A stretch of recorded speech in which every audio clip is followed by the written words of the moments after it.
गुरुर्ब्रह्मा गुरुर्विष्णु गुरुर्देवो महेश्वर गुरुः साक्षात् परं ब्रह्म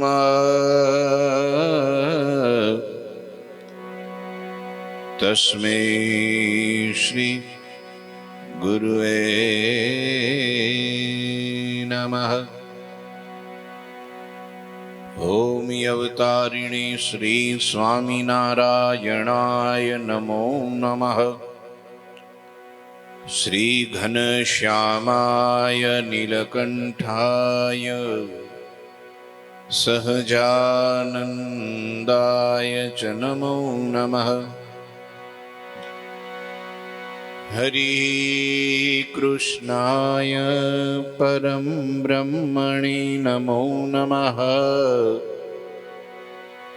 श्री गुरुचरण कमलेभ्यो नमो।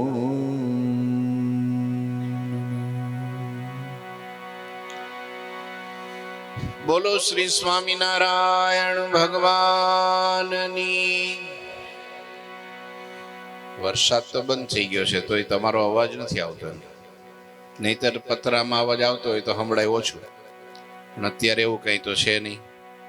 તમે તમારે મન મૂકીને જય બોલીએ.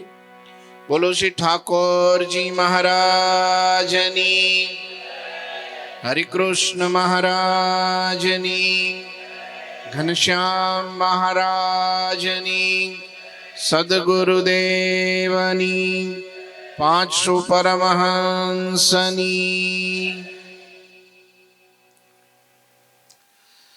સર્વાવતારી આરાધ્ય ઇષ્ટદેવ સિંહાસનમાં બિરાજતા રાજાધિરાજ પરમ કૃપાળુ ભગવાન સ્વામિનારાયણ,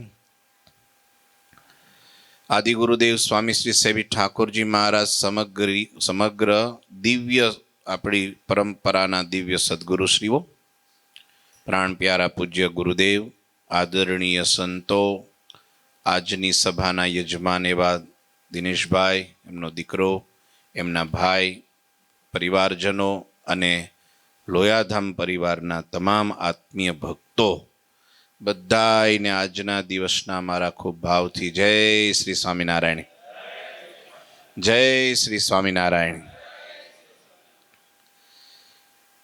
વાલા ભક્તો, ગઈ સભા વરસાદમાં ગઈ. આમ તો વરસાદ હતો, હરિભક્તોય હતા, નાનકડી સભાઈ થઈ ને મજાય આવી. આજે પણ થોડું હકુડકું હતું 2 દિવસથી. સભા થશે કે નહીં, થશે કે નહીં. સવારે તો વરસાદ પણ કે મારું કામ બહુ બગડાટી બોલાવી દીધી. 2 દિવસમાં આખા ચોમાસાનો વરસાદ પડ્યો હોય એવું લાગ્યું. કેમ લાગે તમને? એક ધારો હજી ખાડી ઉભરાયા જ કરે છે. 100 ઇંચ તો મારા મગજની કલ્પનાની બહાર છે બધું. એ હો તો 100 પડે તો પછી હા, આ તો એક હારાની વાત છે ભાઈ.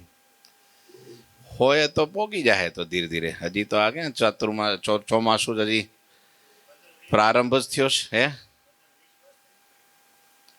નથી પડ્યો ને? તો હવે તમે જુઓ તાર લો,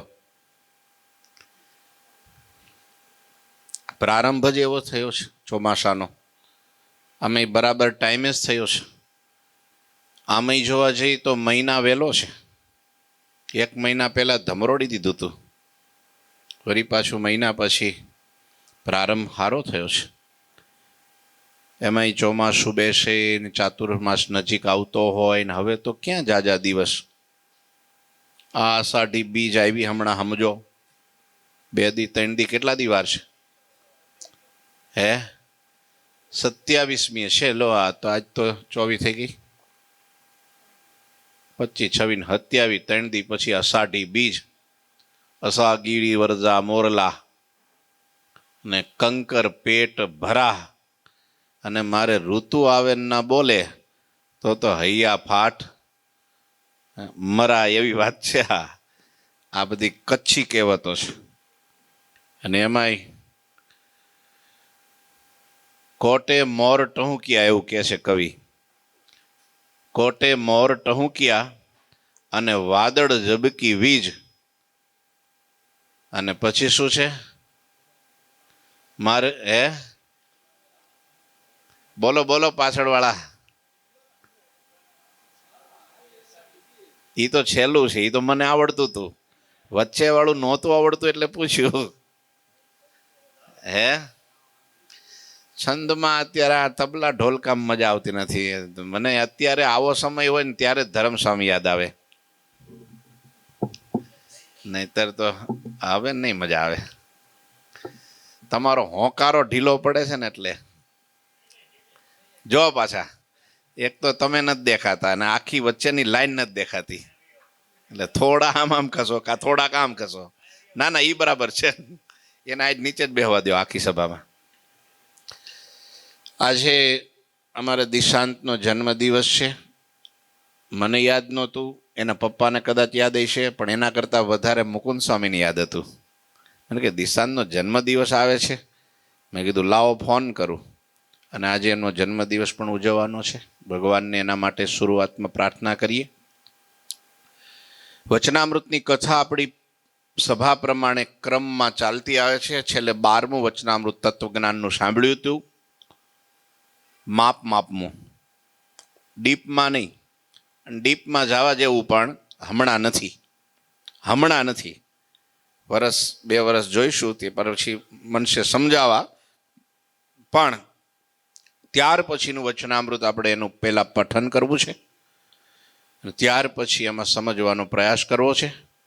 તો પ્રથમ ટટ્ટાર બેસી, હાથ ઘૂંટણ ઉપર માળા હોય તો, ન હોય તો ખોળામાં રાખી, આંખ બંધ કરી, મહારાજના વચનામૃતમાં એક પાત્ર બની આપણે મહારાજની મૂર્તિના ધ્યાન સહ વચનામૃતનું શ્રવણ કરવું છે.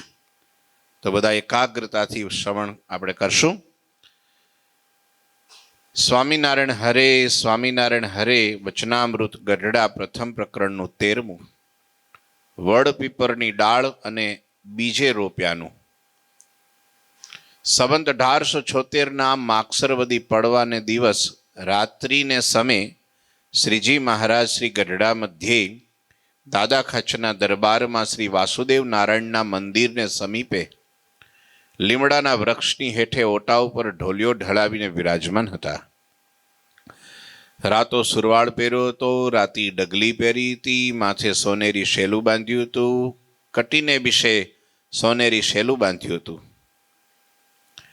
કંઠને વિશે મોતીની માળાઓ પહેરી હતી અને પાઘને વિશે મોતીના તોરા લટકતા મૂક્યા હતા. પોતાના મુખારવિંદની આગળ મુનિ તથા દેશ દેશના હરિભક્તોની સભા ભરાઈને બેઠી હતી. પછી શ્રીજી મહારાજને નિત્યાનંદ સ્વામીએ પ્રશ્ન પૂછ્યો, જે દેહ પ્રત્યે જીવ એક છે કે અનેક છે? અને જો એક કહેશો તો વડ પીપર આદિ જે વૃક્ષ છે એની ડાળખીઓ કાપીને બીજે ઠેકાણે રોપે છે ત્યારે તેનું તેવું જ વૃક્ષ થાય છે. એ તે એક જીવ 2 પ્રકારે થયો કે બીજા જીવે એમાં પ્રવેશ કર્યો? અને કહેશો જે એ તો એનો એ જીવ છે, તો જીવ તો અખંડ છે, અચ્યુત છે, તે કપાણો કેમ? ત્યારે શ્રીજી મહારાજ બોલ્યા છે, લો એનો ઉત્તર કરીએ. જે શ્રી કૃષ્ણ ભગવાન છે તેની પુરુષ અને પ્રકૃતિ એ 2 શક્તિઓ છે. તે જગતની ઉત્પત્તિ, સ્થિતિ અને પ્રલય એનું કારણ છે. તે પુરુષ પ્રકૃતિ રૂપ જે પોતાની 2 શક્તિઓ તેનું ગ્રહણ કરીને પોતે વિરાટ રૂપને ધારતા હવા, અને તે વિરાટ રૂપ જે ભગવાન તે પ્રથમ બ્રહ્મકલ્પને વિશે તો પોતાના અંગ થકી બ્રહ્માદિક સ્તંભ પર્યંત સમગ્ર જીવને સૃજતા હવા, અને પાદમકલ્પને વિશે તો એ ભગવાન બ્રહ્મા રૂપે કરીને મરીચ્યાદિકને સૃજતા હવા, અને કશ્યપ અને દક્ષ રૂપે કરીને દેવ, દૈત્ય, મનુષ્ય અને પશુ પક્ષી આદિક સમગ્ર સ્થાવર જંગમ જે જીવ તેને સૃજતા હવા. એવા જે શ્રી કૃષ્ણ ભગવાન તે પુરુષ પ્રકૃતિ રૂપ જે પોતાની શક્તિ તેણે સહિત થકા જીવ જીવ પ્રત્યે અંતર્યામી રૂપે રહ્યા છે.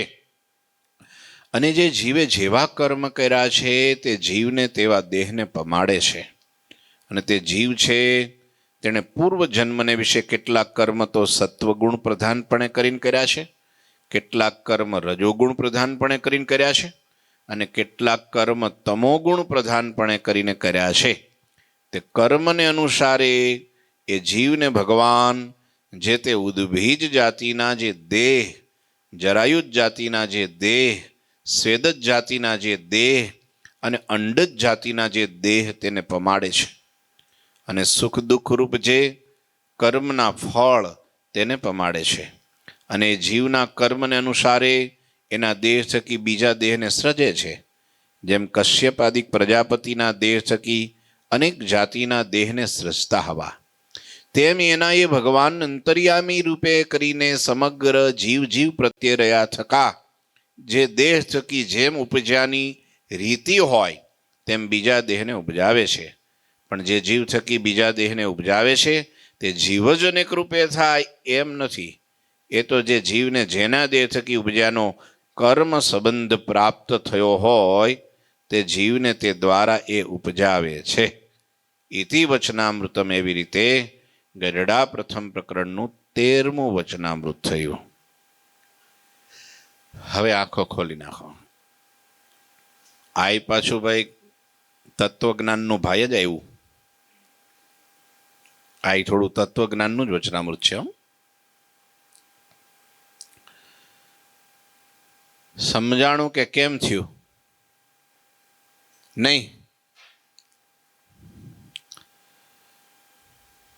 એક તો તમે પુનર્જન્મમાં માનો છો કે નથી માનતા એ પાકું કરવાનું છે. આમાં પુનર્જન્મમાં કેટલા માને છે?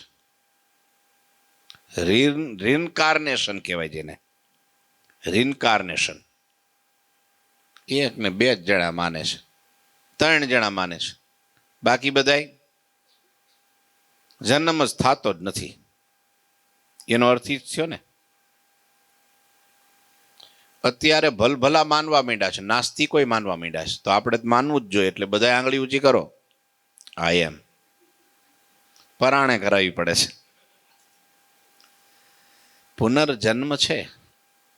અત્યારે તમે જુઓ ને એવા એવા દાખલા બને છે. ભાઈ આ કોણ છે ત્યાં માઇક વાળા છે? ત્યાં કોઈ બેઠું છે? થોડુંક વોલ્યુમને સેટિંગ કરો. હાલો હાલો, કારણ કે આ મોનિટર નથી આવતું અહીંયા. હાલો હાલો, થોડો અવાજ કરો કંઈક સરખું. તમને બરાબર સંભળાય છે ને ત્યાં? મને થોડુંક કન્ફ્યુઝ લાગે છે. વોલ્યુમ ખરખું કરો ને ત્યાંથી. તો એવા એવા દાખલા અત્યારે બને છે. હમણાં 2 દિવસ પહેલા જ એક બાળક જન્મતાથી સાથે જ, એટલું બધું નહીં, જન્મતાની સાથે જ જેવું બોલતા શીખ્યો એટલે અંગ્રેજી બોલવા માંડ્યો. હવે ક્યાં ભણી આવ્યો? એની મમ્મીને અંગ્રેજી આવડતું નથી, એના પપ્પાને તો હાવ ઢગલાંટ, 4થી પાસ માંડ માંડ. બધા વિષયના ભેગા કરે ત્યારે 35 થાય આવી દશા. અને એ છોકરું ઇંગ્લિશ ધબધબાટી બોલાવે. હા, સેન્ટેન્સ આખા બોલે. ક્યાં શીખ્યા હોય છે? આવું બને છે. એવું પણ બને છે છોકરાઓને ખબર પડી જાય છે કે મારો અહીંયા જન્મ છે, આ ગામ છે, અહીંયા મારા માતા પિતાજી જીવે છે. આવા મહારાષ્ટ્રમાં 2-4 પ્રસંગો મેં વાંચ્યા, ઘણા ટાઈમ પહેલાં વાંચ્યા હતા. આખું પુનર્જન્મ ઉપર એક બહુ સરસ મજાનું પુસ્તક ગીતા પ્રેસ ગોરખપુરથી પ્રકાશિત થયું છે. વાંચવા જેવું છે. અને એ ઘટના બધી સત્ય ઘટનાઓ લખાણી છે, કોઈ કાલ્પનિક વસ્તુ નથી. અને સાચું છે. પુનર્જન્મ છે, રિન્કાર્નેશન એ સત્ય છે. એક આ વચનામૃતનું એકલું તારણ મારા મગજ પ્રમાણે એવું નીકળ્યું, આ વચનામૃત આપણા માટે બહુ કામનું છે. એમાંય સંસારમાં જે રહ્યા છે એના માટે તો અતિ ઉપયોગી છે. એનું કારણ તમને કહું. આ વચનામૃત છે ને સુખી થવાનું વચનામૃત છે. તો આપણે કોઈને દુઃખી તો થવું જ નથી, એ વાત કોઈ બેઠા જ નથી અહીંયા. નહીં, આ બાજુના ગ્રાઉન્ડમાં એકેય નહીં હોય કે એને દુઃખી થવું છે. સમજ્યા ને તમે હું કહેવા માંગુ છું? બધાને શું થવું છે? તો આપણા ઉપયોગની જ વાત આવી. સુખી થવાનું કારણ એટલા માટે કહું છું કે આમાં એક મુદ્દો એ છે કે દરેક દેહની અંદર જીવ એક છે કે અનેક છે? તો ભાઈ દેહની અંદર જીવ એક જ છે, બે નથી. અને બીજું, જે દેહની ઉત્પત્તિ થાય છે એ કર્મ પ્રમાણે થાય છે. અને કર્મ પ્રમાણે પોતે પોતાની જાતે નથી કરી શકતો કે ભાઈ મારા આવા કર્મ છે એટલે હું આવો જ જન્મ લઉં. કર્મણ્યવા અધિકાર હસ્તે મા ફલેશુ કદાચન. કર્મ કરવાનો મારો તમારો બધાનો સ્વતંત્ર અધિકાર ભગવાને આપ્યો છે. એ એને જ આપ્યો છે. એની ઈચ્છા ન હોય તો એ આપણે ન કરીએ કે એક હળીના બે કટકા આપણાથી થાય નહીં. પણ ભગવાને એટલી જીવને સ્વતંત્ર આપી છે કે કર્મ તમારે કરવું, સારું કરવું કે નબળું કરવું એ તમારા ઉપર ડિપેન્ડ. એ ભગવાન તમને નથી કહેતા કે ભાઈ તું નબળું કરવા જઈશ તો હું તને તરત જ ચોટ લગાડી દઈશ કે આમ કરી દઈશ. ના, પણ એનું જે ફળ છે એ સમય આવે એટલે તને એનું હું પ્રાપ્ત કરાવીશ. તારા ઉપર આધાર નથી. તો બુરા કર્મ કરીને બધા સારું જ ફળ લઈ લે. સમજે ને તમે? બુરા કર્મનું બુરું કર્મ અને ફળ, અને સારા કર્મનું સારું ફળ. પણ એ આપે છે ભગવાન, એના હાથમાં છે. ફળ હું આપીશ. કૃષ્ણ ભગવાન એટલે અર્જુનને કીધું, અર્જુન કર્મ જ તારા હાથમાં છે. કર્મ કર્યા કરે, ફળની આશા તું નહીં રાખતો, ફળ મારે આપવાનું છે. એટલે કર્મ પ્રમાણે ફળ દરેકને મળે છે, એ વાત સાચી છે. તો પછી સુખી થવાની વાત ક્યાં આવી? અહીંયા વાત એ આવી સુખી થવા માટે વચનામૃતમાં. પ્રશ્ન નિત્યાનંદ સ્વામીએ પૂછ્યો. નિત્યાનંદ સ્વામીને તમે હજી આમાં કઈ ગડબડ છે ભાઈ, માઇકમાં તમે કઈ ખરખું કરો ને, સીટી વાગ્યા કરે છે ને થોડુંક અવાજમાં. હાલો, થોડુંક વોલ્યુમ વધારો, આનું આગળનું વધારો, પાછળનું ઘટાડો એટલે હરખું થઈ જાય. હાલો હાલો, વધારો જી થોડું. હાલો હાલો, ઓછું છે બહુ, ગળું ખેંચાઈ જશે આ તો. કારણ કે માંડ હજી 2 દિવસ જ થયા છે ઊભો થયો એના. હો, હાલો, થોડુંક ત્યાંથી ગેઇન નહીં વધારતા, ગેઇન નહીં, ખાલી માસ્ટર જ બસ. હાલો, હા, જો હવે આવ્યું બરાબર. આ તમે શું કર્યું ભાઈ કમાલ? પહેલેથી કરી નાખતા હોય તો હરખું. હાલો, હા હવે બરાબર આવ્યું. લ્યો, રેડી, અડતા જ નહીં હવે ઠેઠ સુધી. જોઈડા પાછા. શું વાત કરતો હતો? હે, બોલો. નિત્યાનંદ સ્વામી છેલ્લે.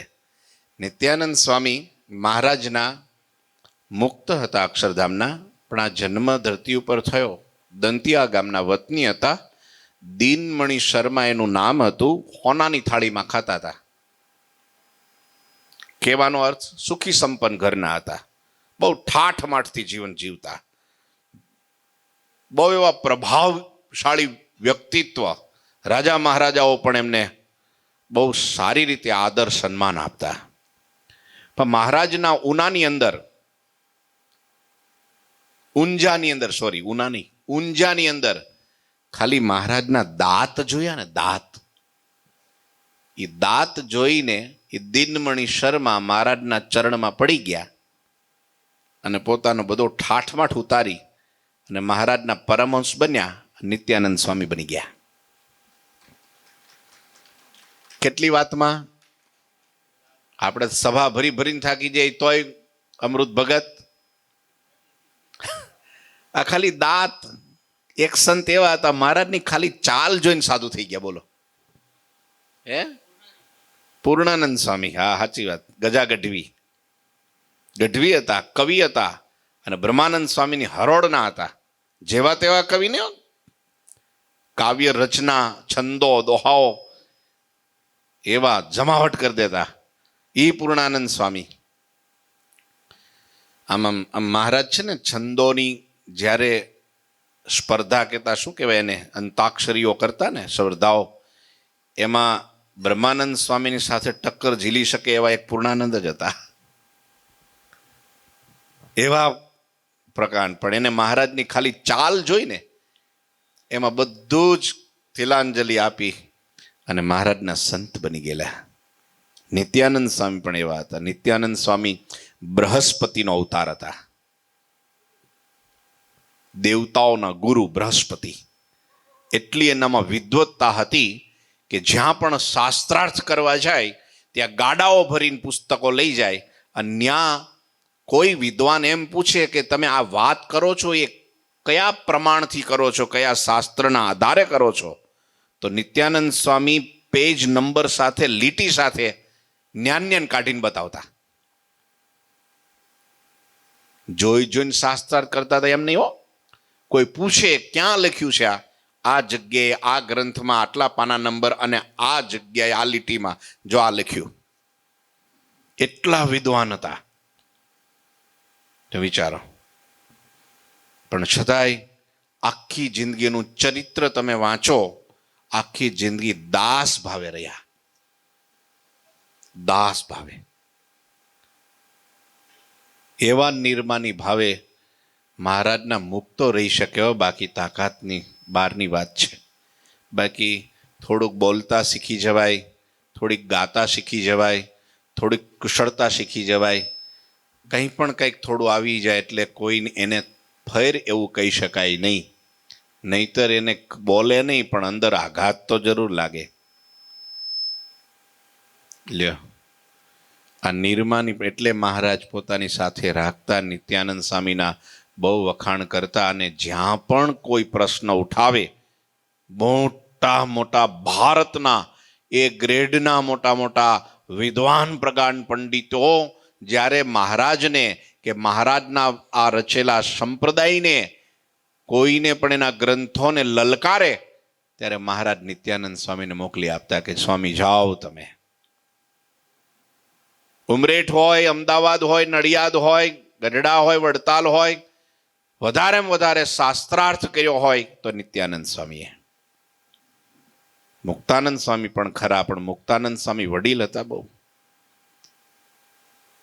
મહારાજના આ પરમહંસોમાં બધી પ્રકારના સંતો હતા, પણ સંપ્રદાયને ટોપ લેવલ ઉપર પહોંચાડનાર આ વિદ્વાન સંતોએ જે જહેમત ઉઠાવી, એને એટલા બધા ગ્રંથો લખ્યા, શાસ્ત્રાર્થો કર્યા, અને સ્વામિનારાયણ સંપ્રદાયને વૈદિક સંપ્રદાય સ્થાપિત કરવા માટે એનું આખું ઓગાળી નાખ્યું એમને. ઈ આ નિત્યાનંદ સ્વામી. નિત્યાનંદ સ્વામીએ પ્રશ્ન પૂછ્યો, મહારાજ દેહમાં દેહને વિશે જીવ એક છે કે અનેક છે? તમે કહેશો કે એક છે, કારણ કે એક જ હોય. દરેક દેહમાં જીવ એક હોય. કેટલા હોય? કઈ સવાલ થાય તો પૂછજો, કારણ કે મને વનવે ફાવતું નથી. ભાઈ હું કહું એક હોય તો તમે કહી દો એક હોય, તો તમારું આ શરીર એક છે, એમાં કરમિયા કેટલા છે? તો કેટલા જીવ થયા? તો એક છે કે અનેક છે? તો હવે એક વાળા આંગળી ઊંચી કરો પહેલા. 2 જણા, 3 જણા. અનેક વાળા આંગળી ઊંચી કરો. અમુક તો એકયમાં નથી. એકમાંય નહીં, અનેકમાંય નહીં. કમાલ છે. આમાં ઘણી વાર હું મુસીબતમાં મુકાઈ જાઉં છું. શું ખબર?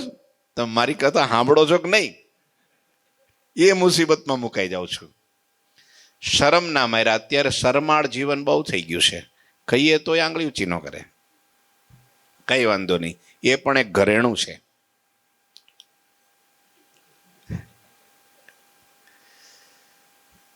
મારે તો ગુણ જ લેવાનું ને.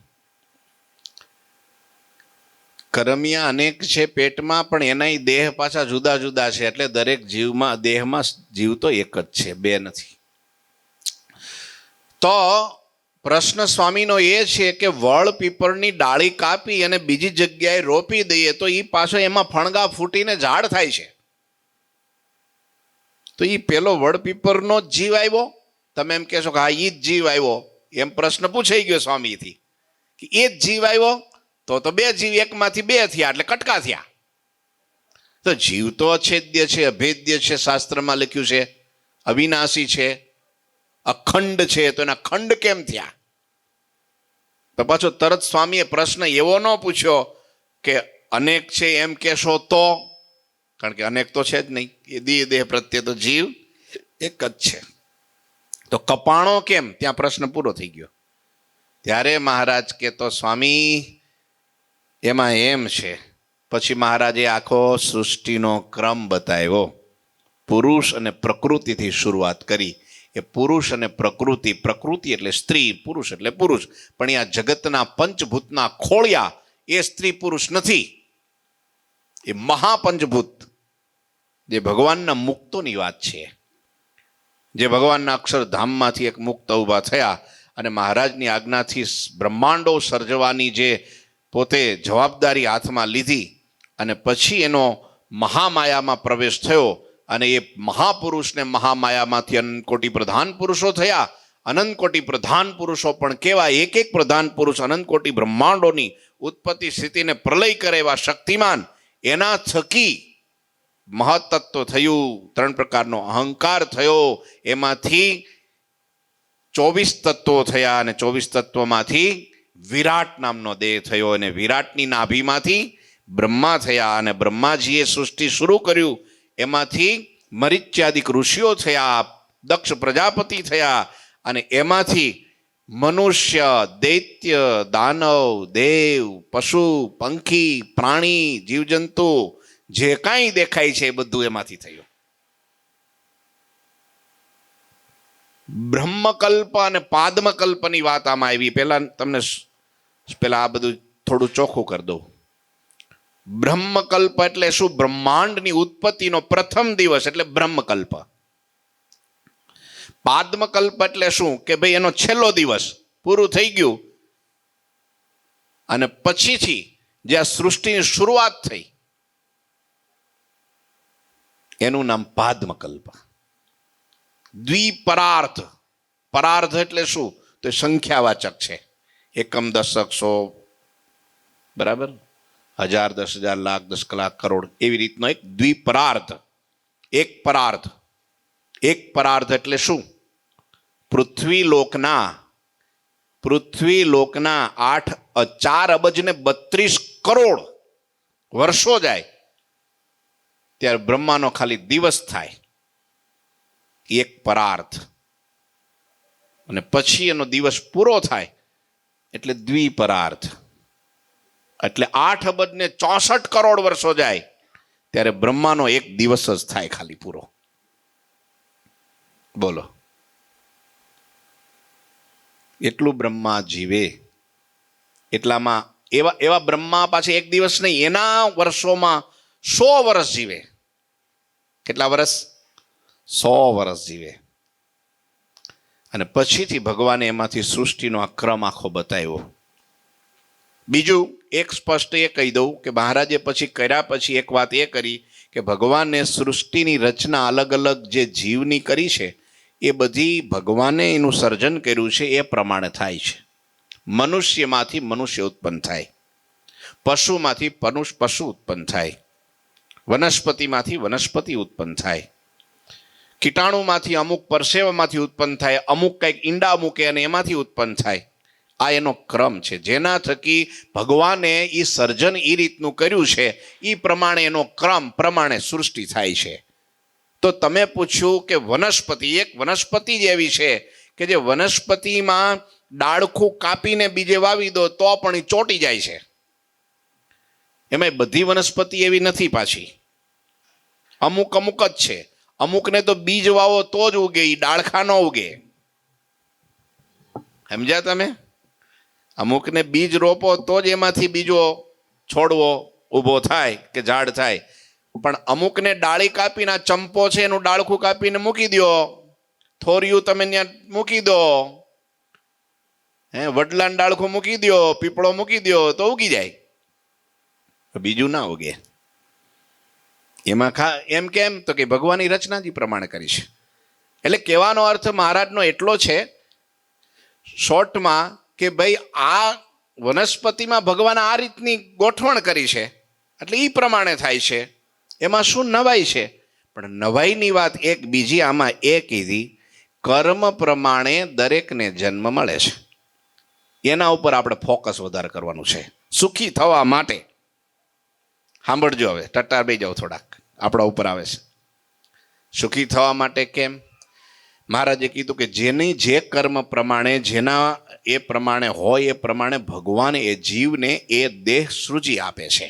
ભગવાન સૃજી આપે છે, કહેતા ભગવાન એને એ દેહની ઘડી આપે છે. બરાબર? તો આ જીવ જે આપણે ખાલી મનુષ્યનું જ લઈએ, પશુનું પછી. તો મનુષ્યમાં જે જન્મ થાય છે અને બધા ભેગા પરિવારમાં રહે છે, તો એ જીવ જે એકબીજાના સંપર્કમાં આવે છે અને એ આખી જિંદગી એના સાથે રહે છે, જીવે છે, એનું કારણ શું? તો એના 5 કારણ છે. શું? સૌથી પહેલું ન્યાસાનુબંધી, બીજું ઋણાનુબંધી, ત્રીજું ઉપકારાનુબંધી, ચોથું વેરાનુબંધી અને 5મું ઉદાસીનતા. યાદ રહ્યું કે મારે રાખવાનું? પહેલું ન્યાસાનુબંધી, બોલો, કારણ કે આપણા માટે જ છે. ન્યાસાનુબંધી પેલું કયું? બીજું ઋણાનુબંધી, ત્રીજું ઉપકારાનુબંધી, ચોથું વેરાનુબંધી અને 5મું ઉદાસીનતા. પેલું એક હારે બોલશો ત્યારે જ આગળ જાય કથા. પેલું, બીજું જો પાછા, બીજું ઋણાનુબંધી, ત્રીજું ઉપકારાનુબંધી. બોલો, આજ તો પાકું જ કરાવે છૂટકો છે. ચોથું વેરાનુબંધી, એ વધારે યાદ રહેવું છે. 5મું ઉદાસીનતા. એક વાર લઈ લો, છેલ્લી વાર, બધા એક હારે બોલવાના હોય તો. પેલું, બીજું, હજી આમ ખચકાતા નથી, મગજ ખબર નહીં, આ બધા ઘસાઈ ગઈ છે બધી ઉપરની પ્લેટો. ન્યાસાનુબંધી, ઋણાનુબંધી, ઉપકારાનુબંધી, વેરાનુબંધી અને ઉદાસીનતા. આ 5 પ્રકારે જીવો ભેગા થાય છે. જેમ આપણા ગામડાઓમાં પેલા રોડ ઉપર પેલા શું કે પેલા એ રાખતા, આપણે પાણી આવે ને જાય, લોકો પાણી પીતા જાય ને શું કે પરબ બંધાવતા. પરબે માણસો ભેગા થાય, પાણી પીવે, સુખ દુઃખની વાતો કરે ને પછી પોતપોતાના રસ્તે પડે. પછી એકબીજાનું કાંઈ હોય નહીં. એમ સંસાર છે, પાણીની પરબ છે. એમાં કોઈ પુત્ર બને છે, કોઈ પિતા બને છે, કોઈ પત્ની બને છે, કોઈ બેન બને છે, કોઈ ભાઈ બને છે. અલગ અલગ સંબંધોથી બધા એક પરિવારમાં, એક ઘરમાં ભેગા થાય છે. ક્યાંક કોકનો ક્યાંક જન્મ હોય, કોકનો ઘરમાં જ જન્મ હોય, બધા ભેગા. ક્યારેક કોઈ બીજી જગ્યાએથી પાછો ત્યાં ભેગો થઈ જાય છે. લ્યો, આ શું છે? એમાં પહેલું ન્યાસાનુબંધી. ન્યાસાનુબંધી એટલે શું? તો કે છે કે કોઈનું ઓળવી લીધું હોય, કાંઈક પૂર્વજન્મને વિશે કંઈક લઈ લીધું હોય, ઓળવીને લઈ લીધું હોય, પરાણે દીધું ન હોય, માગ્યું ન હોય, પણ પરાણે ખૂંચવી લીધું હોય અને એ પાછું જો એને આ જન્મે આપી ન શક્યો હોય તો એનું ઋણ પૂરું કરવા માટે કહેતા એનું ભરપાઈ કરવા માટે, એનો હિસાબ કરવા માટે ભગવાન બીજો જન્મ ન્યા આપે. આપણે ખાલી પુત્રનું જ લઈએ, પત્નીનું, પિતાનું કે બીજું તો પછી લઈશું, સમજ્યા, પશુનું પછી લઈશું, પણ ખાલી એક અત્યારે પુત્રનું ઉદાહરણ તરીકે લઈએ કે પુત્ર તમારે ત્યાં જન્મ્યો અને પછી એ કંઈ પણ રીતે અવળે માર્ગે ચડ્યો, મોટો થયો એક તો બરાબર, અને પછી કંઈક યુવાન થયો, બરાબર ભણી લીધું, પૈસા વાપરી લીધા, મોજશોખ કરી લીધા, ધંધે ચડવાની બરાબર તૈયારી થઈને મૃત્યુ પામ્યો અને કા મૃત્યુ ન પામ્યો ને અવળે માર્ગે ભાગ્યો, તમારા કંટ્રોલ બહાર ગયો, સમજવાનું કે આ ઋણાબંધી આવ્યું છે, ઓલા ન્યાસાનું બંધી. ગયા જન્મમાં તમે કાંઈક એનું છીનવી લીધું છે, એ પાછું લેવા આવડો આવ્યો છે, હિસાબ પૂરતે કરવા. આને કહેવાય ન્યાસાનુબંધી, ઋણાનુબંધી. તો ઋણાનુબંધી એટલા માટે એ વસ્તુ છે કે ભાઈ તમે ઋણ કરીને લીધું છે પણ તમે એ જન્મે પાછું નથી આપી શક્યા, ચૂકવી નથી શક્યા અને તમારો દેહ પડી ગયો. બીજા જન્મે આવીને એને ત્યાં પુત્ર રૂપે થાય અને પછી એની પાસેથી કંઈ પણ કારણ ઊભું કરી નહીં, એનો હિસાબ પૂરો થાય ત્યાં સુધી એની ભેગો જ રહે, એ કાંઈ ન કરે. બીપીએલ જેને કહેવાય, બીપીએલ શું કહેવાય? બીપીએલમાં સમજો, બીપીએલ છોકરાઓ બીપીએલમાં સમજો શું? બાપના પૈસે લેર, એનું નામ બીપીએલ.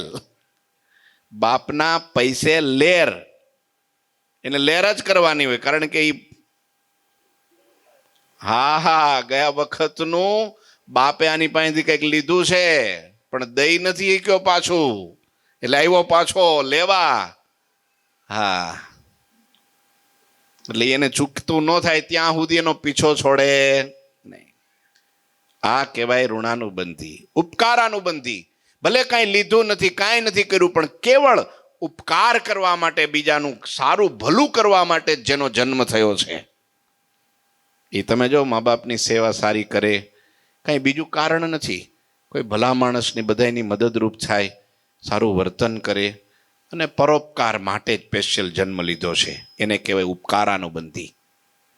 જે અથવા તો કાંઈક સાંભળજો, આ ગયા જન્મમાં એના દ્વારા કંઈક આપણા ઉપર ઉપકાર થઈ ગયો છે, નિષ્કામ ભાવે, એને કાંઈ એની અપેક્ષા નથી રાખી કે ભાઈ આ ભાઈની આણે આ મદદ કરી તો કે ભાઈ તું તારાથી થાય તો દેજે, એવી કોઈ શરત નહીં. ભાઈ મારે કાંઈ જોતું નથી, મારે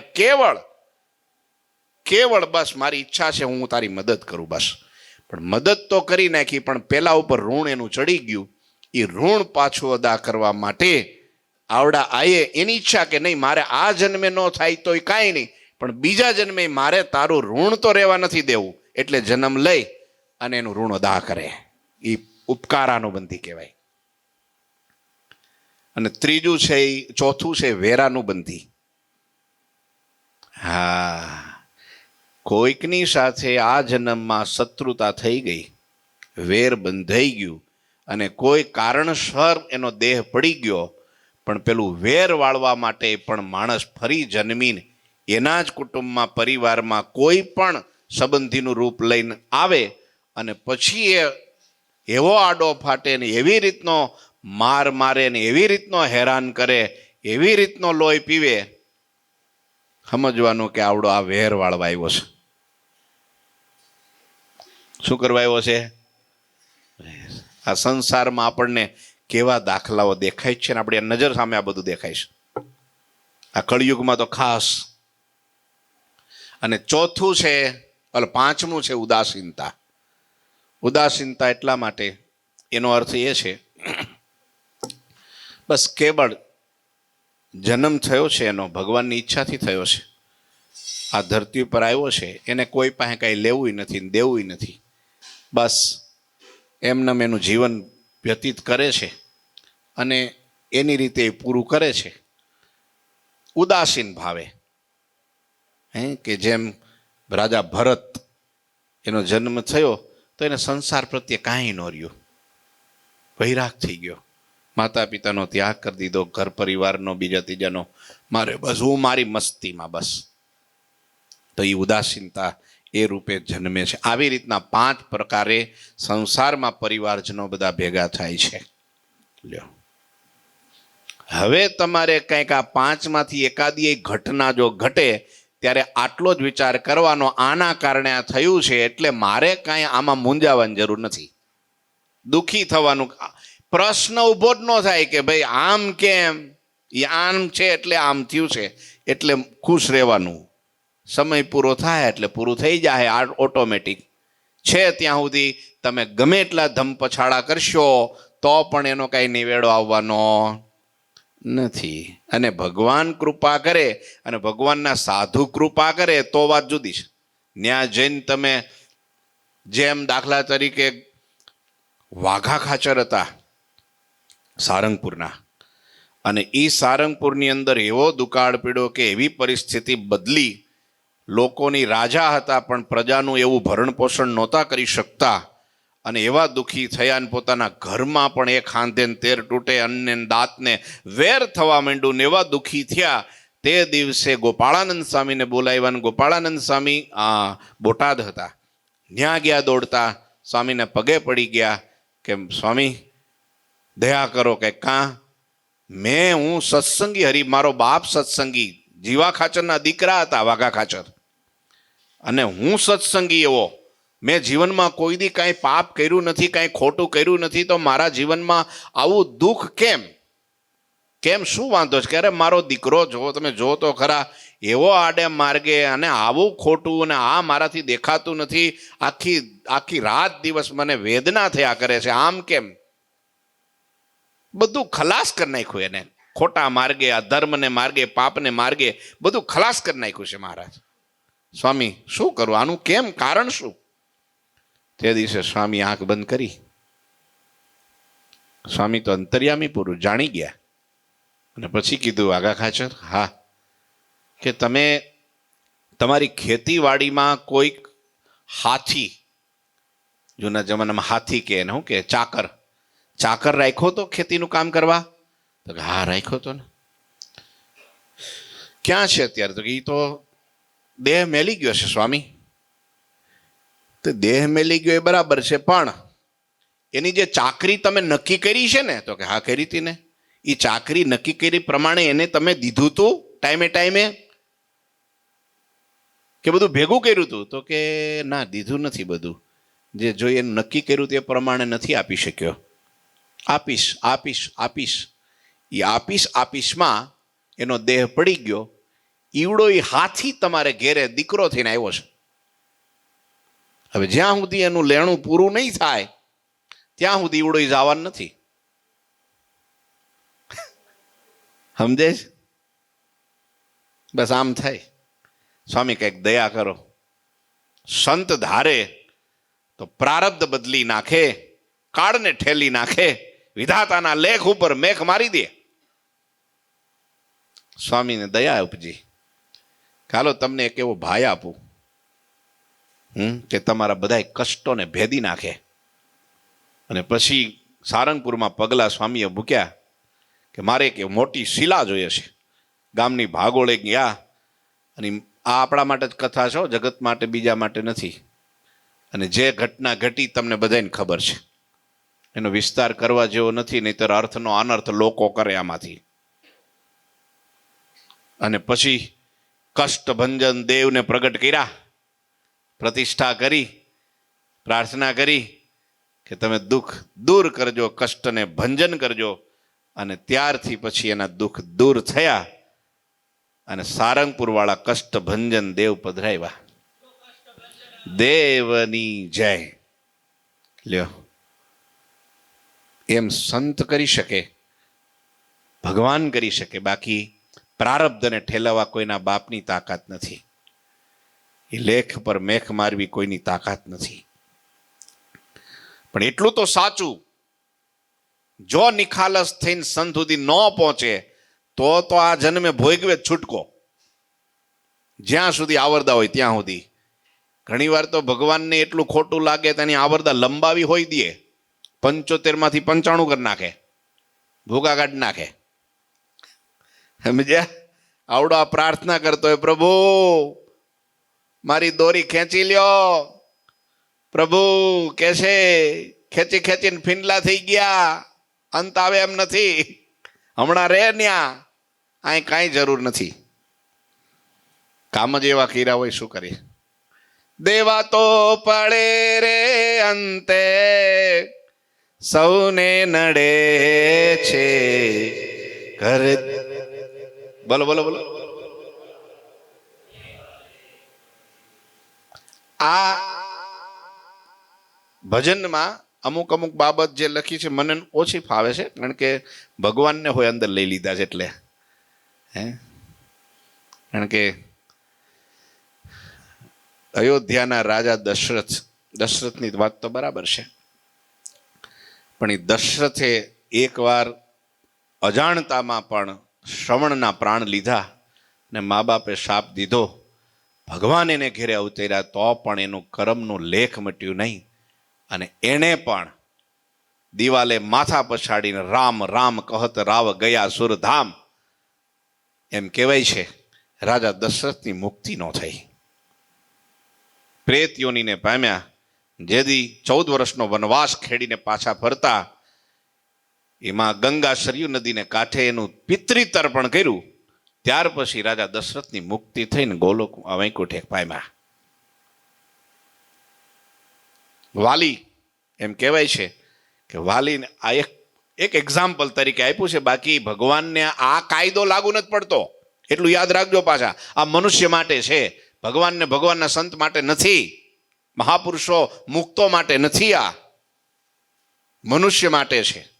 પણ છતાંય દાખલો કવિએ દીધો કે રામ એણે વાલીને માર્યો, પણ વાલીને તો યોગ્ય રીતે જ માર્યો હતો, બરાબર રીતે જ માર્યો હતો, કઈ અન્યાયથી કે અનીતિથી નહોતો માર્યો, એને ખોટું કર્યું જ તું.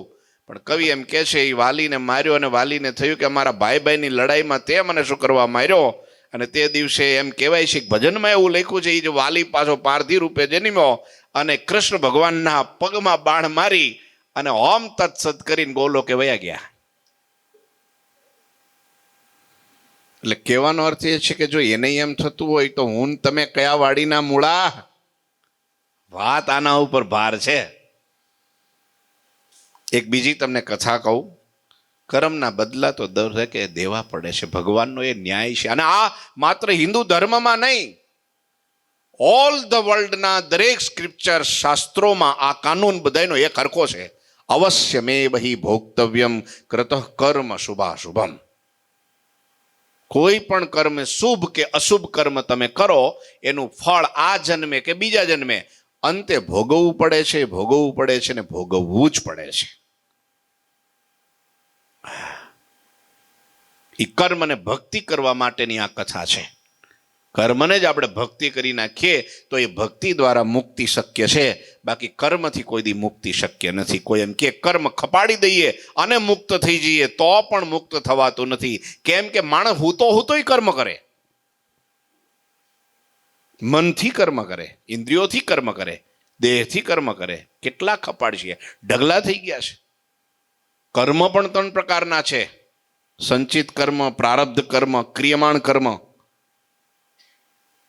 હા, એ પણ એટલા છે. કેમ ખપાડશે? પણ તમારા જીવનના દરેક કર્મોને તમે ભક્તિરૂપ કહેતા એ ભગવાનના સંબંધવાળા કરી દો, એટલે એ જ કર્મ તમારા ભક્તિરૂપ થઈ ગયું. એટલે પછી એના માટે તમારે બીજો જન્મ ન લેવો પડે. નહીતર તો ભટકાણ 184 કેરું લગડું, માથે માગી લીધું રે અજ્ઞાની તારા, અંતરમાં દેખ વિચારી. દેવાનંદ સ્વામી કહે છે.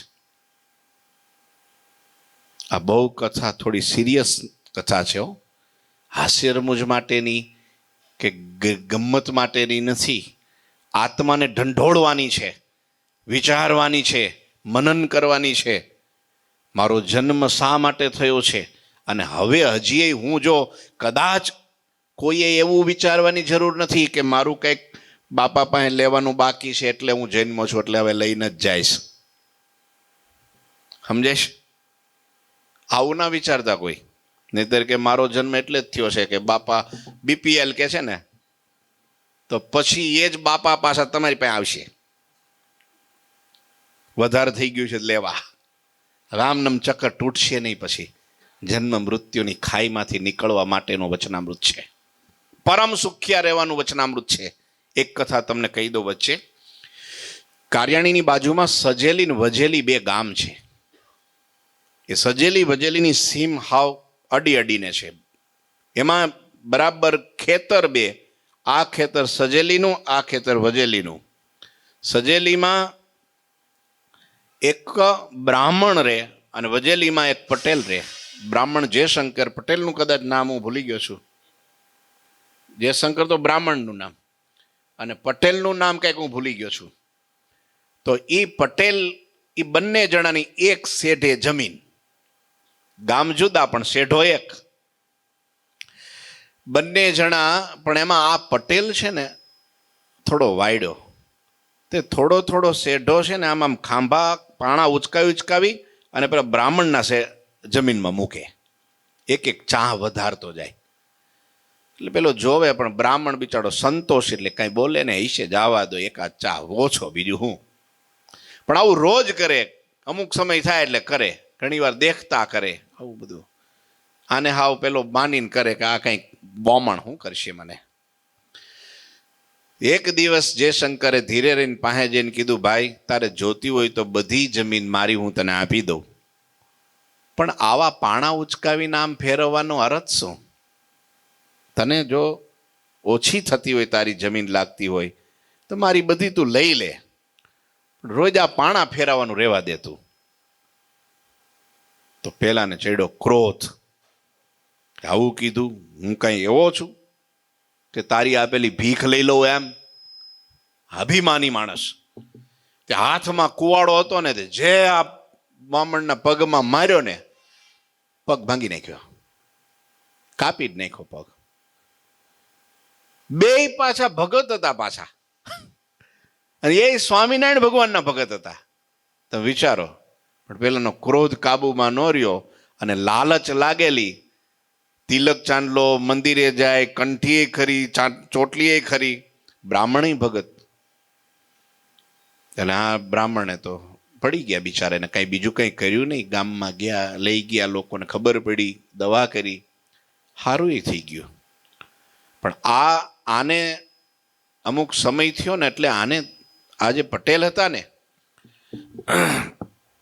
એને પીડા થવા લાગી, છાતીમાં બળતરા થવા લાગી. દવા કરી પણ કાંઈક શાંતિ ન થઈ. પછી કોઈ કીધું, ખરું આવું કાંઈક હશે? તો હા, તમે પેલા બ્રાહ્મણને દુભવ્યા છે ને એના કારણે આવું. જો કોઈકને દુભવીએ ને તો પીડા થાય, રાત્રે ઊંઘ ન આવ્યો.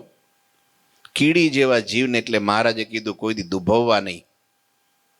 આજ બહુ સારું આ વરસાદ થયો, અને એમાં સવારે અમારી કથા ચાલતી હતી આજની, અને વિપુલભાઈ કથામાં બેઠા હતા, અને વિપુલભાઈ તરત કથા પૂરી થઈ એટલે તરત મારી પાસે દોડતા આવ્યા. મારા મગજમાં નહોતું આ કાંઈ, સમજ્યા?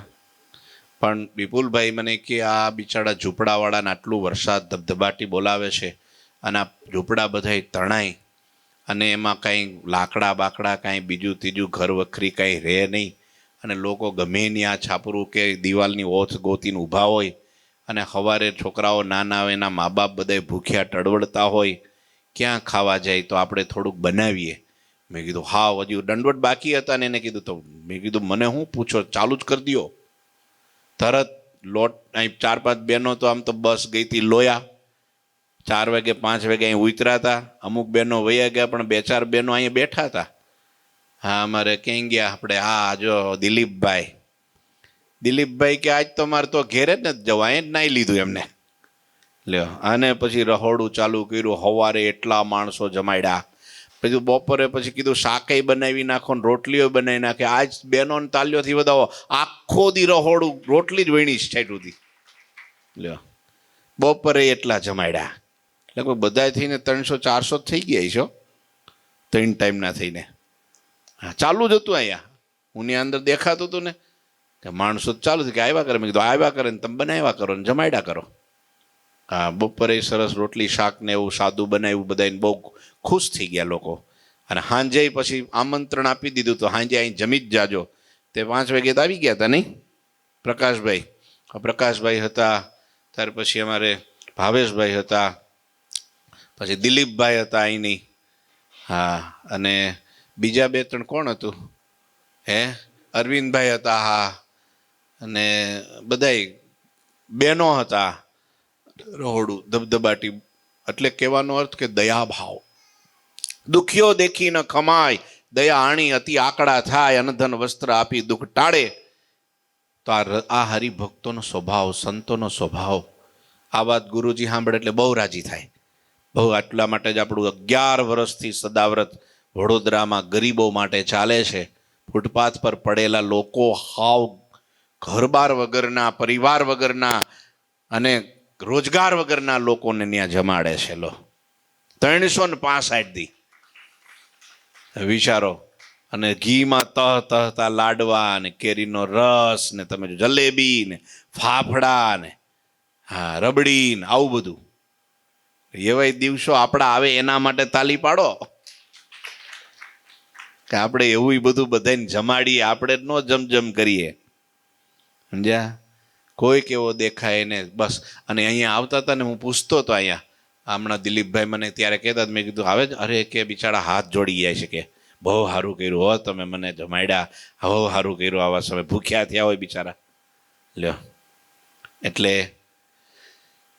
કહેવાનો અર્થ કે કોઈની જો આતરડી દુભાવી હોય ને, હા, તો એનું પાપ બહુ લાગે છે, એની પીડા થાય છે. આને હવે તો કે છે, પેલું કહેવત છે કે ભાઈ ભગવાનને ત્યાં દેર છે, અંધેર નથી. પણ હવે તો દેરેય નથી. અંધેર તો નથી જ, પણ દેરેય નથી. આને આ જન્મમાં કેટલાયને ભોગવવું પડે છે. આને આ જન્મમાં નરક જેવી વેદના એને જીવનમાં આવે છે. પેલા પટેલને વેદના એવી થઈ, પછી એને થયું કે લાય ભૂદેવની માફી માગી આવું. દોડતા ખાટલામાં હતા, પગે સારું હતું, હવે ઘોડીથી ચાલતા હતા, કારણ કે એક પગ તો કપાઈ ગયો. ત્યાં જઈને પટેલે માફી માગી, બધું કર્યું. મારાથી ભૂલ થઈ ગઈ, મને ક્ષમા કરો. કંઈ નહીં કે હું તો ભૂલી ગયો છું, કંઈ નહીં, તો ભૂલમાં થઈ જાય, એનું કંઈ હવે મેં માફ કરી દીધું છે. સમજ્યા? પણ ઘટના છતાંય એ ઘટી ભગવાનને સાબિત આપણને બધાને શીખવાડવા માટે કે મહારાજ ગઢડામાં લીલાળા લીમડા નીચે દાદા ખાચરના દરબારગઢમાં સભા ભરીને બેઠા હતા. ને એવા સમયમાં એક દેવા ભગત કે કોઈ ભગત ત્યાં ખેતીવાડીનું કામ સંભાળતા હતા. એ દોડતા દોડતા મહારાજ પાસે આવ્યા. મહારાજ, એક વાત તમને કરવી છે. મહારાજ કે કરો ને. ત્યારે કે મહારાજ, બહુ આશ્ચર્યની વાત છે. શું? કે એક આપણે ત્યાં ગાયને ત્યાં એક વાછડો જન્મ્યો, આપણે એને મોટો કર્યો, અને ધર્મ આવે ત્યારે એને અત્યારે એ આખો દિવસ ખેતીનું કામ કરે છે. હળ ચલાવીએ તોય જૂતે, અને કળિયું ચલાવીએ તોય જૂતે, ગાડે જૂતે, બધી જગ્યાએ કામ એવો કરે છે, દોડીને કરે છે. અને પણ એકાદશી આવે ને એટલે આખો દિવસ પાણી કે ખાવાનું એક તણખલું મોઢામાં નથી મૂકતો, આખો ઉપવાસ કરે છે મહારાજ. અને બીજી આશ્ચર્યની વાત એ કે એને ખીલે બાંધ્યો હોય કે ઊભો હોય ને તો ટપ ટપ એની આંખમાંથી આંસુ પડ્યા કરે છે. દુઃખી હોય એવું લાગે છે. પણ મહારાજ, એક ઘટના એવી ઘટી કે ત્યાં અમે હાથી ચલાવતા હતા, હળ ચલાવતા હતા, એમાંથી વાડમાંથી એક તેતર ઉડ્યું, અને એ તેતર ઉડવાના ફડફડાટમાં એ બળદ ભડક્યો અને ભાગવા ગયો. એમાં પેલી હળની કોશ છે ને એના પગમાં વાગી હોય જો પગ. અત્યારે પગને બહુ પીડા છે, અને એ 3 પગે હાલે છે, લંગડો બળદ છે. એ પછીથી અમે ક્યાંય હળે કે ગાડે ક્યાંય જોડ્યો નથી. બાંધે, ખવડાવીએ, પીવડાવીએ, નીણ નાખીએ, પાણી પાઈએ, મૂકીએ આગળ. પણ એ એકાદશીને દિવસે નથી ઘૂંટડો પાણી પીતો કે નથી એના અન્ન ગળા નીચે એ કાંઈ પણ તણખલું ઉતારતો. મહારાજ કે એમ? તો કે હા. મહારાજ કે એને અહીંયા આપણી સભામાં લઈ આવો ને. દોડતા ભગત ગયા અને ધીરે ધીરે દોરી 3 પગે ચાલતો બળદ દરબારગઢમાં આવ્યો. ને મહારાજ સભા ભરીને બેઠા હતા, અને બળદ આમ દૂર ઊભો રહ્યો, અને આંખમાંથી ચોધાર આંસુ ટબીક્યા. મહારાજે મંદ મંદ એના સામું જોઈને હસ્યા, પાસે જઈને માથે હાથ મૂક્યો. બળદ ત્યાં બેસી ગયો.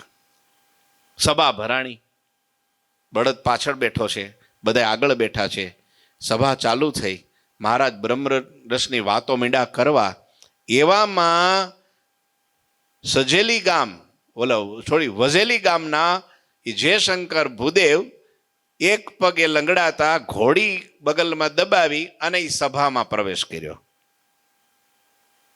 મહારાજ પાસે આવી વંદન કર્યા, પગે લાગ્યા. હરિભગત હતા. મહારાજે સામું જોયું. લે જયશંકર ભગત, મજામાં છો? હા મહારાજ, આપની દયા છે, બહુ મજામાં છો. લે આ તમને પગે શું થયું? મહારાજ શું પૂછે છે? આ પગે શું થયું? કે મહારાજ, આપ તો અંતર્યામી છો, આપ બધું જાણો છો, પણ હવે એ વાત રહેવા દો ને. મહારાજ કે ના ના, વાત તો કરો, અમારે તમારી ખબર કાઢવી છે. પણ એ તો મહારાજ પુરાતની, ઘણા વર્ષો થઈ ગયા, આખો કપાઈ ગયો એના તો. મહારાજ કે તો એ ઘટના શું ઘટી હતી એ તો વાત કરો. તે દિવસે માંડીને આ બધી ઘટના જયશંકરે કીધું કે આવું થયું, અમારા પાડોશી આ ભાઈ અને એણે આવી રીતની કુવાડી મારીને પગ કપાણો, પણ મહારાજ એ પછી પસ્તાણો તો મહારાજ, અને એ પછી મેં એને માફી કરી દીધેલું મહારાજ. એટલે એ વાત તો બધી પતી ગઈ મહારાજ. મહારાજ કે પણ એ ભાઈને તમને અહીંયા ભેટાડું તો? મહારાજ એ તો તમારા ધામને પામી ગયો, બિચારાનો દેહ પડી ગયો, હવે અહીં ક્યાંથી હોય?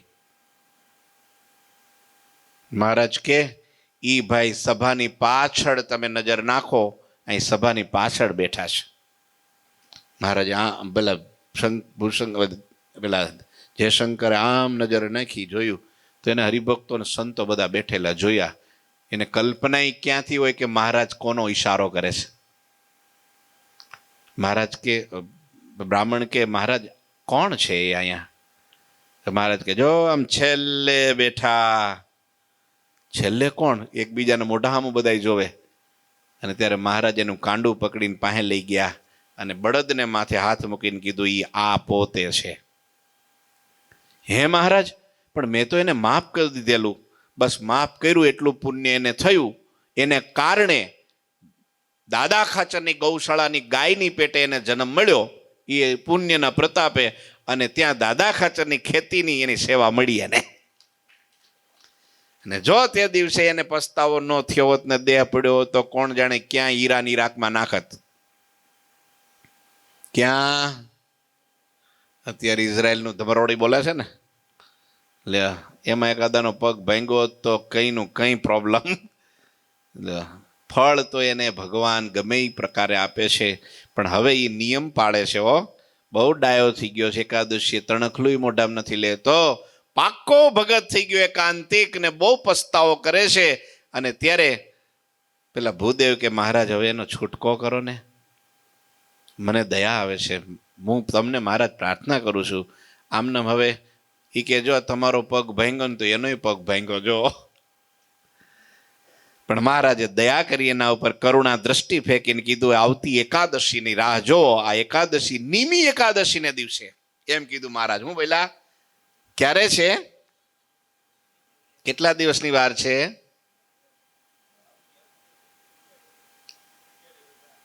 હે કોઈને ખબર નથી, કારણ કે લેવાનું હોય તો ખબર હોય ને. 6ઠી તારીખે છે નિમી એકાદશી આવે. મહારાજ કે નિમી એકાદશીને દિવસે હું એને ધામમાં લઈ જઈશ ને દેહ છોડાવી દઈશ.